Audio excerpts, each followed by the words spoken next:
Assalamualaikum warahmatullahi wabarakatuh.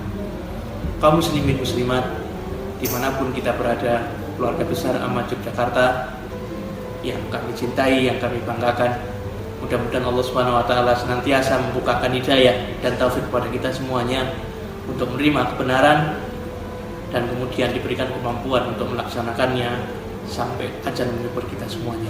Amin ya rabbal alamin.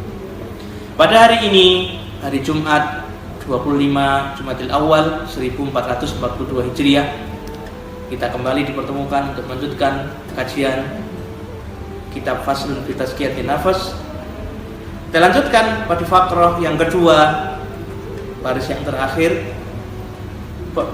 bahwasanya para sahabat Nabi SAW ketika mereka menghukumi sebuah perbuatan, sebuah sikap atau perkataan, cukup mereka dengan hanya mencocokkannya apakah sesuai dengan sunnah Nabi, apakah sesuai dengan contoh dari Nabi atau tidak.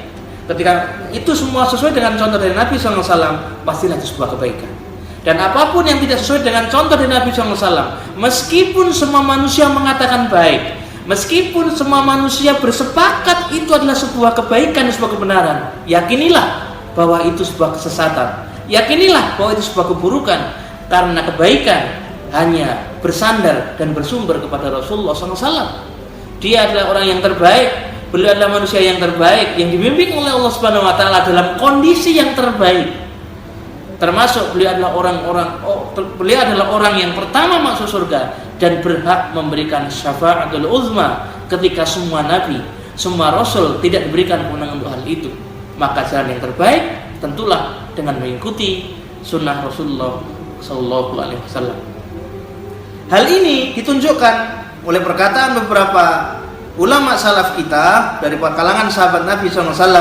Kama qala Abdullah bin Mas'ud radhiyallahu taala anhu li ahli al-hilaqi inkaron alaihim. Perkataan yang pertama ini disampaikan oleh Abdullah bin Mas'ud, sahabat Nabi SAW. Perkataan ini disampaikan khususnya atau konteksnya kepada ahli al-hilaq. Hilak adalah orang yang membiasakan berzikir dengan mengkhususkan memakai sebuah batu, dihitung sekian, pokoknya kalau tidak sah, itu tidak afdal. Nah, ketika melihat golongan yang demikian, maka Abdullah bin Mas'ud radhiyallahu taala anhu berkata kepada mereka, laqad fadaltum ashab Muhammadin ilman. Ya, ini hadis riwayat Ad-Darimi wa Ibnu Waddah fil Bid'ah wan Nahy anha. Ibnu Mas'ud radhiyallahu taala anhu ketika melihat segolongan manusia mereka berzikir. Kita tahu zikir merupakan ibadah. Zikir merupakan sunnah Nabi SAW.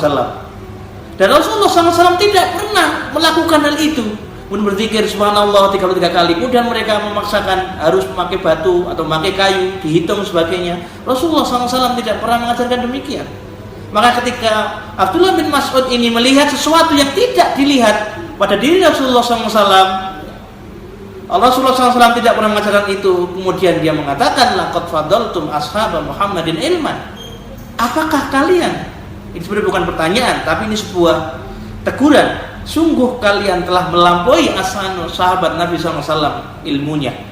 Kita merasa, oh ini sebuah perkataan apa ya, ternyata kalian sok merasa jago, sok merasa pintar, sok merasa paling tahu dibandingkan dengan sahabat Rasulullah SAW. Artinya, sahabat Rasulullah SAW saja tidak pernah melakukan hal itu. Mengapa kalian melakukan? Maksudnya demikian. Laqad fadaltum ashab Muhammadin ilman. Sungguh kalian telah melampaui sahabat Nabi SAW dalam ilmunya. Padahal kita tahu Nabi SAW, sahabat Nabi SAW adalah orang yang paling tahu, yang paling paham, paling alim dibandingkan dengan manusia secara keseluruhan setelah para nabi dan para rasul.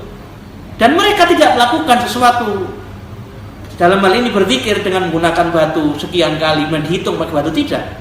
Kok ada sekarang ada golongan orang yang demikian, maka ini tentunya tidak sesuai dengan sunnah Nabi SAW.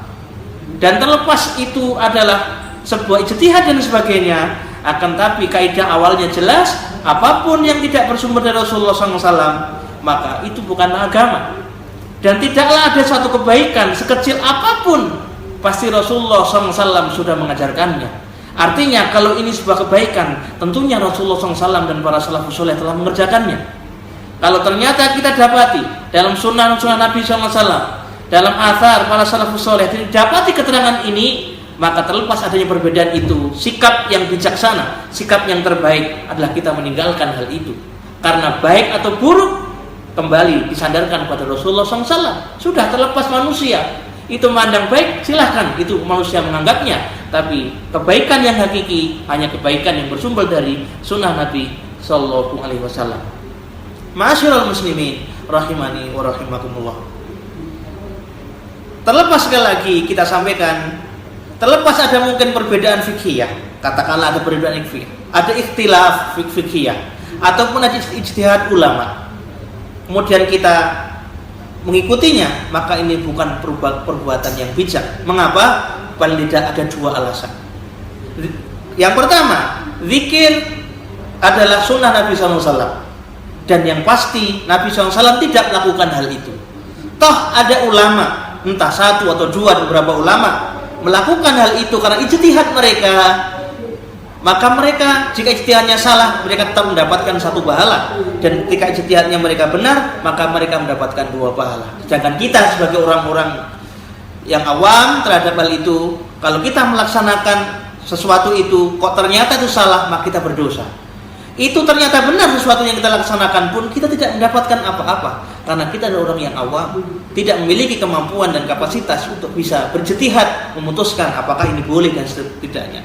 Karena syarat-syarat ijtihad, imam mujtahid sesuatu yang berat, dan itu membutuhkan pembahasan tersendiri yang itu mungkin perlu dikaji dalam beberapa kesempatan. Dan yang jelas, kaidah yang selamat, apapun yang tidak contohkan Rasulullah adalah buruk, karena semua kebaikan adalah contohkan Rasulullah SAW. Artinya, kalau kita ingin mencari kebaikan, tinggal ditanya apakah sesuatu itu baik, dilakukan oleh Rasulullah dan para sahabatnya atau tidak.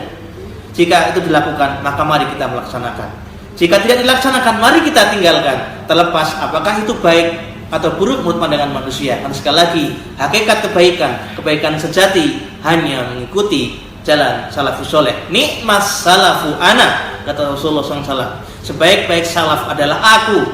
Kemudian akan sabda yang lain, sekali lagi beliau menekankan khairul quruni qarni tsummal ladzina yalunahum tsummal ladzina yalunahum. Generasi yang terbaik adalah masaku, masa sahabat Nabi SAW, kemudian satu masa di bawahnya lagi masa tabi'in, dan masa yang ketiga, masa yang terakhir adalah masa tabi'ut tabi'in.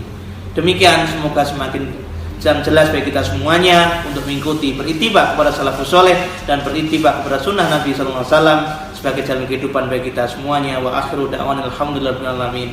Assalamualaikum warahmatullahi wabarakatuh.